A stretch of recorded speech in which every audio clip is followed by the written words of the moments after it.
Lithium polymer batteries, we use them a lot now in the hobby. They're very popular. You get a lot of energy in one of these little batteries, but if you abuse them, sometimes they will puff. Basically, they get filled with gas, filled with a kind of gas that results when you over discharge them or overcharge them or something else happens, and they just basically become rather dangerous.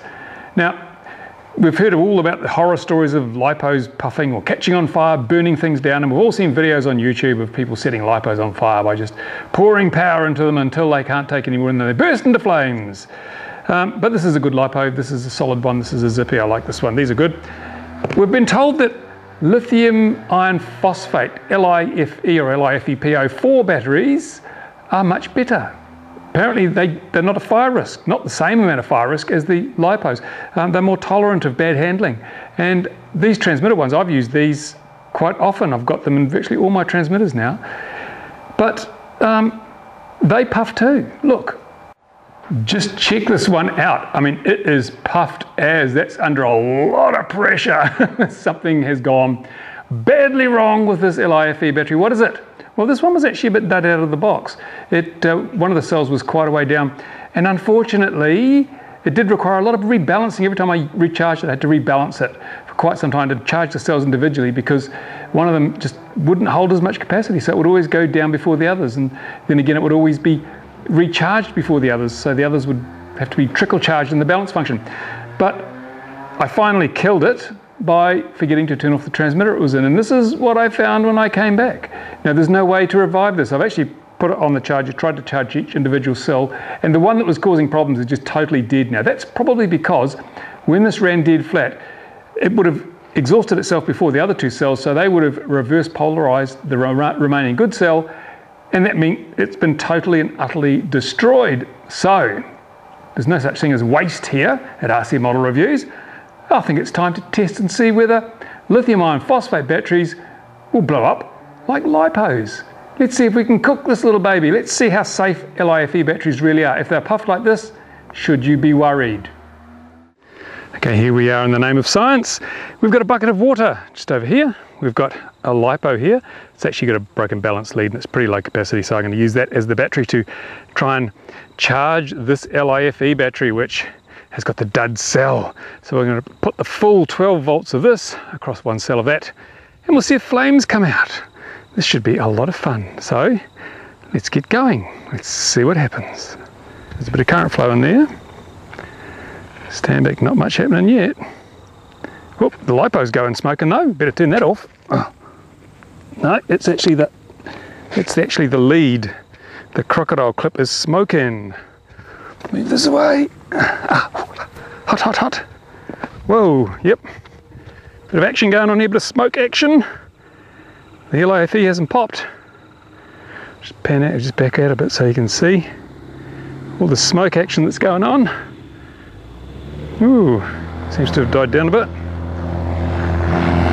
Aircraft coming and going, excuse that. I know, I think we've got a short here. I'll just unplug this for a second. These wires might have shorted together. Oh dear. Let's have another go. Everything's very hot. But the LiFe doesn't seem to have suffered anything yet. Let's connect it up again, try and keep these wires separate. There we go. More spark action. Whoops. Here we go. Take two. Let's see what happens now. More smoke coming off the wires. Oh yes. I'll just go down here so you can see the smoke action. Sunlight's upsetting that a bit, but there you go. So there's no distress yet from the LiFe battery. Just excuse my shaky tripod. It's still puffed, but it hasn't gone bang. It may be getting bigger. It's a little hard to tell. Might be time to hit it with a hammer. No, it is quite ballooned up, but it hasn't died. It hasn't exploded. Let me get a bit dangerous here and get in. I'm an expert at being silly, so don't try this at home. No, nothing else happening. Maybe that Something has, oh no, a bit of smoke now. There we go, just a loose connection perhaps. Here we go. It's all smoking again, we're away. Lots of smoke. Whoa, now we've got flames. There's a bit of, actually the insulation's burning. It's not the battery, it's just the insulation. I think the wires might have shorted out again here. No, hard to tell. No, that's broken off again. Well, I think it's pretty safe to say that this battery, it's actually not as puffy as it was. It's safe to say that these batteries are not as predisposed towards exploding as lipos. That seems to be certainly the case.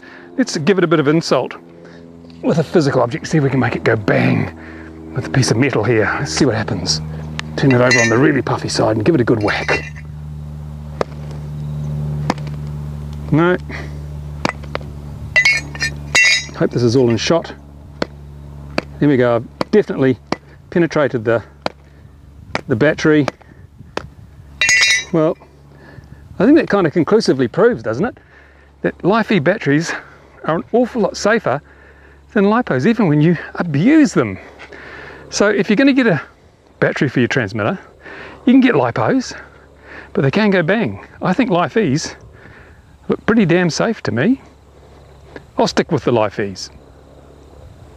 As usual, if you've got any comments, any questions, anything to say, put them on the bottom of this video, and if you liked it, give it a big thumbs up.